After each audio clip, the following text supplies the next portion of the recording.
this wasn't meant to happen. In the late 1960s, Boeing engineers were racing against time and against the future. Supersonic airliners were coming. The Concorde was already capturing headlines. Subsonic jets? They were a fading chapter. So Boeing designed a stopgap, a temporary aircraft, big, bold, and built for cargo. Its passenger version? A side project, unlikely to last more than a decade. It wasn't supposed to become the face of long-haul travel. And yet, it did. The aircraft they expected to retire became one of the most successful and beloved jets in aviation history. The Queen of the Skies. Its most iconic feature, that unmistakable upper hump, wasn't even designed for passengers. In fact, it wasn't designed for comfort or elegance at all. It was a compromise, a necessity, a workaround. And somehow, that mistake became the aircraft's crown. This is the strange story of how a cargo plane compromise gave birth to the most iconic jet the world has ever seen, and why the 747 wasn't just a marvel of engineering. It was a machine that reshaped global connection, one flight at a time. The mid-1960s, the future of aviation seemed clear, and it wasn't slow. Supersonic flight was on the horizon. The Concorde was in development, promising to cut travel times in half. The US government was funding its own supersonic transport project, the SST. Headlines around the world buzzed with a single idea. Speed was everything. Subsonic jets, the Boeing 707s and Douglas DC-8s that ruled the skies, were seen as transitional, a stepping stone between propellers and what was coming next. Airlines, governments, and even the public were preparing for a future where jets would slice across oceans in just a few hours. But at Boeing, a different kind of conversation was happening, one grounded in reality. Supersonic planes sounded exciting, but they came with enormous costs, engineering challenges, and environmental concerns. Meanwhile, the skies were getting crowded. Passenger numbers were surging. Long-haul routes were demanding more capacity. Pan Am, the dominant international airline at the time, approached Boeing with a request. Build us a plane that can carry twice as many passengers as anything flying today. But Boeing's leadership didn't trust that passengers would be their future. Instead, they believed that within a decade, supersonic jets would dominate. So they hedged their bets, designing a jet that could be quickly converted from passenger service to cargo use. The key to their strategy was flexibility. The aircraft needed to be big, rugged, efficient at subsonic speeds, and it needed to be cargo first. Their goal wasn't just to move people, it was to move anything: pallets, freight containers, even industrial equipment. And so began the design of the Boeing 747. To the outside world, it looked like a revolutionary new airliner. But behind the scenes, Boeing was preparing for a very different outcome. The 747 wasn't built to be a glamorous jet of the future. It was a hedge, a bridge, between the age of slow flight and the speed-driven world to come. It was ambitious, monumental, and even a little strange-looking. A double-aisle, twin-decked monster with 4 massive engines. But the idea was simple: move more people and freight, faster, farther, and cheaper. Few inside Boeing truly believed the passenger version would last. Its destiny, they assumed, was to be the world's largest cargo hauler. That's why its design focused on ease of loading, quick reconfiguration, and durability. It was an aircraft designed not just for today's skies, but for a very uncertain tomorrow. What they didn't know was that their temporary airliner would outlast most of the supersonic dreams that inspired its creation. And in solving practical problems for a short-term solution, Boeing's engineers accidentally designed an aircraft that would transform how the world travels, permanently. But perhaps the biggest mistake of all, the one that made the 747 instantly recognizable around the world, hadn't even been drawn yet. That part comes next. Of all the aircraft ever built, one silhouette is instantly recognizable from the ground. A massive fuselage tapering into a graceful bump. The 747's Hump. But that signature feature, the one seen in everything from model kits to airline posters, wasn't part of some elegant design. It wasn't about luxury or prestige. It wasn't even about passengers. It was an accident of engineering, the product of compromise. The 747 was conceived first and foremost as a cargo aircraft. And to load large freight, you need a wide open front. Boeing's engineers knew that if they could swing open the entire nose, they'd be able to load outsized cargo directly into the fuselage. But that created a problem. The cockpit was in the way. So instead of trying to build a cockpit that could move or split apart, which was wildly impractical, they made a simple decision. Move the cockpit up. Lift it above the cargo door entirely. Stick it on a kind of bump atop the fuselage. At the time, no one thought twice about what that might look like. It was a purely functional solution. They were building a freighter, not a fashion statement. But Boeing was still under pressure to meet Pan Am's request. The aircraft needed to carry hundreds of passengers, for now. So the engineers explored a bold idea. A true double-decker design. 2 full passenger levels running the entire length of the fuselage. It looked great on paper. It would maximize space. It would be iconic. But there was one problem. Safety. According to FAA regulations, any commercial aircraft must be capable of full evacuation in 90 seconds, even if only half the exits were usable. That kind of evacuation wasn't feasible for a full-length double-decker. There simply weren't enough doors. And slides from the upper level would be too high for safe deployment in many emergency conditions. So the team abandoned the idea. The solution? A partial upper deck, just big enough to house the cockpit and a small upstairs cabin behind it. The bump stayed. The double deck didn't. That decision, made under regulatory pressure and driven by practicality, would go on to define the aircraft forever. And it brought some truly unexpected perks. For one, it allowed a rare and unusual passenger experience. Seating in front of the pilots. On most aircraft, the cockpit is located at the front of the fuselage. But on the 747, the cockpit is above and behind the nose section. That meant that passengers in the very front, those seated in the famous nose cone cabin, had a view and experience unlike any other. During takeoff, those lucky travelers could feel the rush of acceleration from a point farther forward than even the pilots, floating above clouds, hundreds of miles ahead of the tail. In many ways, they were sitting in the plane's face. And then there was the upper deck. At first, it was just a functional cockpit mount with a small crew rest area. But airlines quickly realized they could use that space for something more. Lounges, bars, first-class seating, even private rooms. The Hump, once a cargo solution, became a status symbol.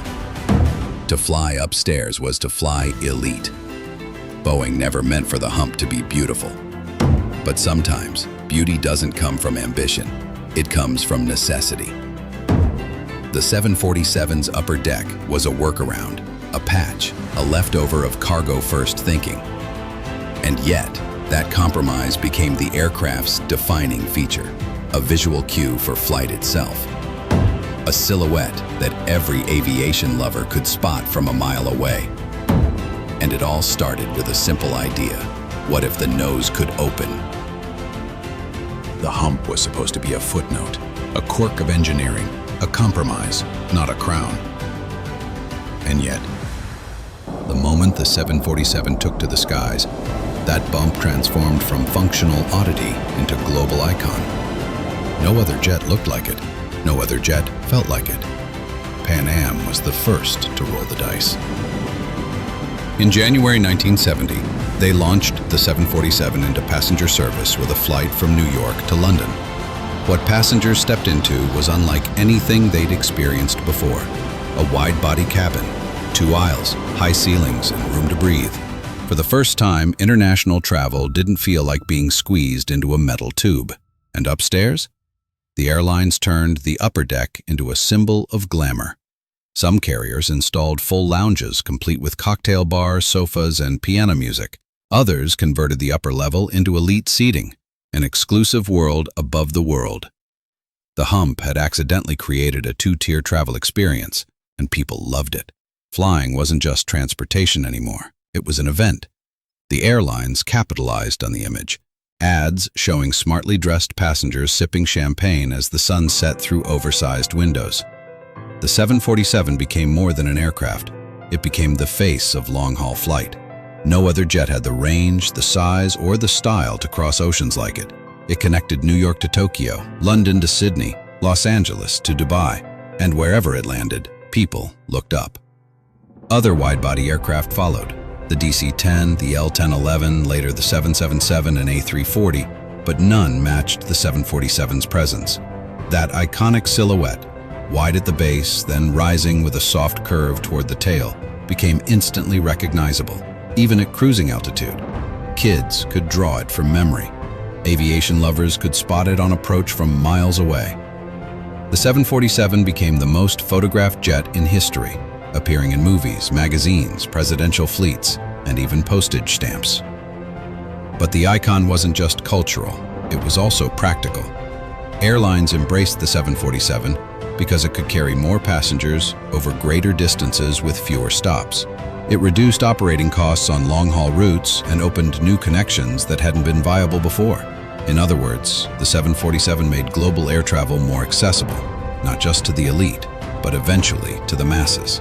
Entire economies were reshaped by what this plane made possible. And yet, none of it was by design. The double deck? Scrapped. The cargo first layout? Relegated to the freighter versions. The Hump? Meant to be temporary. Boeing's engineers hadn't tried to build an icon, but by solving a functional problem with a creative answer, they accidentally created a jet that captured the world's imagination. Every aircraft has a role. Some are built for speed, some for efficiency, some for innovation. The 747 wasn't built to be beautiful, and yet that's exactly what it became. Because sometimes in engineering, the best outcomes come not from bold intention, but from thoughtful adaptation. And with the 747, the world got both. The 747 wasn't just beautiful. It wasn't just big. It was an engineering masterpiece, decades ahead of its time in ways that no one fully appreciated until much later. Consider this. The first 747 rolled out in 1969. Yet over 50 years later, no other subsonic commercial jet has matched its raw cruising speed. Most modern jets today, even advanced models like the Dreamliner or the Airbus A350, cruise around Mach 0.85. The 747, it could push Mach 0.855 to 0.86, cruising at over 560 miles per hour at altitude. Not bad for a plane designed with slide rules and wind tunnels decades before computer-aided design. It wasn't just fast, it was tough. The aircraft's wing design, with its signature 37.5-degree sweep, gave it incredible lift and speed stability. Its landing gear was engineered to support over 875,000 pounds on touchdown, and its structure was so robust it could be pushed into roles that no commercial jet had ever filled before. In 1991, Ethiopia was on the brink of civil war. In a 36-hour emergency window, Israel launched Operation Solomon, a desperate effort to evacuate thousands of Ethiopian Jews. The solution? A 747. Stripped of its interior, seats removed, a specially configured El Al 747 took off with a single mission: carry as many people as humanly possible. In one flight, The aircraft lifted 1,088 passengers, more than double its standard capacity, and even welcomed 2 babies born mid-air. That flight set a world record that still stands today. It wasn't just a jet anymore, it was a lifeboat, a flying shelter, delivering hope across continents. And if that wasn't enough, the 747 also helped conquer space. For over 30 years, NASA relied on 2 heavily modified 747s, called shuttle carrier aircraft, to ferry the space shuttle between launch and landing sites. Mounting a 78-ton spacecraft onto the top of a commercial airliner was no simple task. The 747 had to be structurally reinforced, fitted with twin vertical stabilizers, and recalibrated for completely altered aerodynamics. The aircraft handled the job with grace. 87 shuttle ferry flights, no failures. It didn't just support spaceflight, it enabled it. Even near the end of its career, the 747 still turned heads. In February 2020, a British Airways 747 caught a powerful jet stream over the North Atlantic. The result?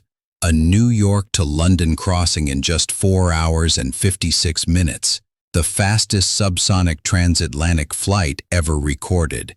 It came within minutes of Concorde-era records, without breaking the sound barrier.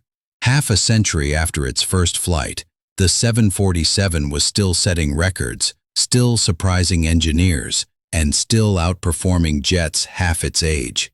And all of that, the humanitarian miracles, the space missions, the speed, the strength, came from a machine that wasn't supposed to last. It was engineered to fill a gap. Instead, it created an era.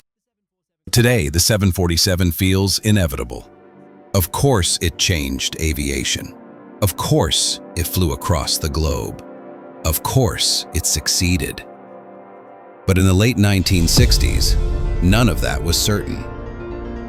In fact, the 747 was one of the riskiest bets any company had ever made. And Boeing? It went all in. The scale of the project was staggering. Over 6 million individual parts, 171 miles of wiring, 5 miles of hydraulic tubing, 75,000 engineering drawings created by hand. The jet was so large that Boeing couldn't build it in any existing facility. So what did they do? They built a new one. In Everett, Washington, Boeing constructed what would become the largest building by volume in the world. A hangar so immense it could hold dozens of football fields, with room to spare. And they didn't just build it for fun. They had to. There was literally nowhere else on Earth big enough to handle the 747. This was more than just a manufacturing job. It was a logistical moonshot. The team behind the plane, nicknamed the Incredibles, worked day and night solving problems that had never been solved before. Think about it. No twin-aisle passenger jet had ever existed. No one had tested landing gear strong enough to support nearly 1 million pounds. No simulator existed to train pilots. They had to build the training tools as they designed the plane. And they had just 28 months from design approval to first flight. In today's world, that would barely be enough time to update an existing aircraft, let alone create a new one from scratch. It wasn't just engineering stress. It was financial collapse waiting in the wings. The project cost over $1 billion in 1960s money. That's nearly $9 billion today, adjusted for inflation. At the time, that was more than Boeing's entire net worth. Had the 747 failed, even slightly, it would have taken the entire company down with it. And for a while, it almost did.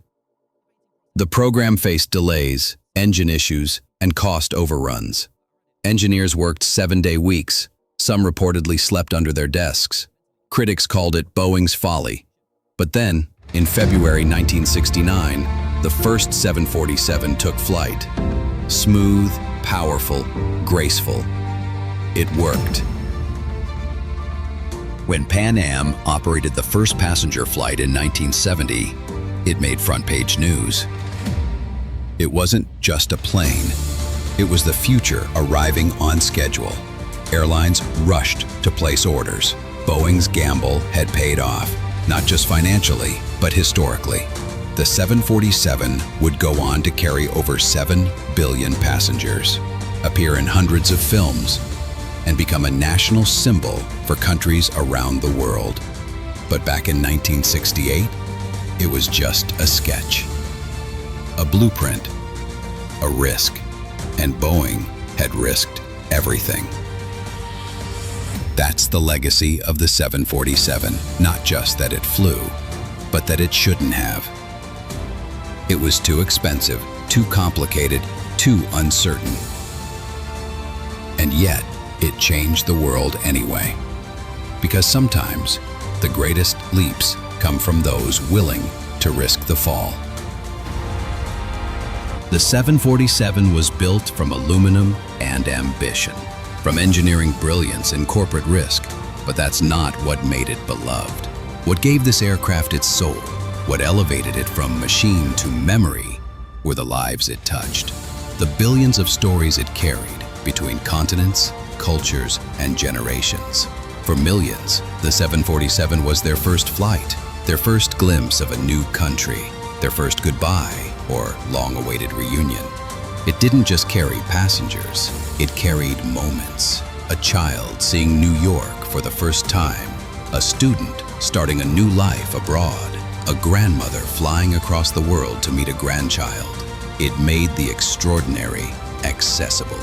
To fly on a 747, especially upstairs, was something you remembered. There was a kind of ritual to it. The staircase felt like a passage to a private world. The curve of the fuselage, the sound of the engines, the sheer space of the cabin, everything was different. It wasn't just travel, it was an experience. Flight attendants trained for months to serve on board. Pilots saw a 747 type rating not just as a qualification, but as a career milestone. It was the pinnacle of airline flying. The moment you earned your place on the Queen of the Skies, you knew you'd made it. The cockpit wasn't digital. It was a cathedral of analog instruments, over 900 switches, dials, and readouts. It took 3 skilled professionals working in harmony to command her through the sky. Those who flew her spoke of a bond, not just with each other, but with the aircraft itself. The 747 didn't just respond to controls. She had a feel, a presence. Pilots described it like sailing a great ship across the sky. It wasn't just commercial travelers who felt the magic. The 747 became the official aircraft of heads of state. Air Force One, perhaps the most famous of them all, brought presidents to summits, conflict zones, and moments of global history. It stood not only as a plane, but as a flying symbol of diplomacy, power, and unity. And still, the Queen had one more role, that of the silent helper. 747s carried food after famines, medicine after epidemics, relief after earthquakes. They landed where they could, sometimes in dangerous zones, delivering help faster than any ship or truck ever could. But like all legends, her time eventually came. Airlines seeking fuel efficiency and cost savings began retiring their 747s. They were replaced by smaller, quieter, more digital aircraft. More efficient? Yes. More capable? Maybe. But more loved? Never. Because what the newer jets couldn't replicate was character. As the last passenger 747s leave the skies, we say goodbye to more than just a plane.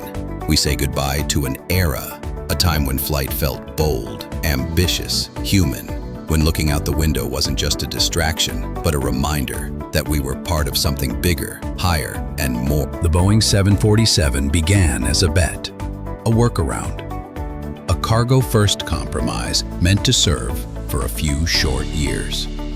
It wasn't supposed to become a symbol. It wasn't supposed to be loved.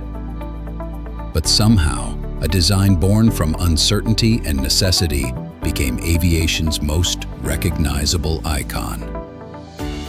A machine that moved not just people, but possibilities.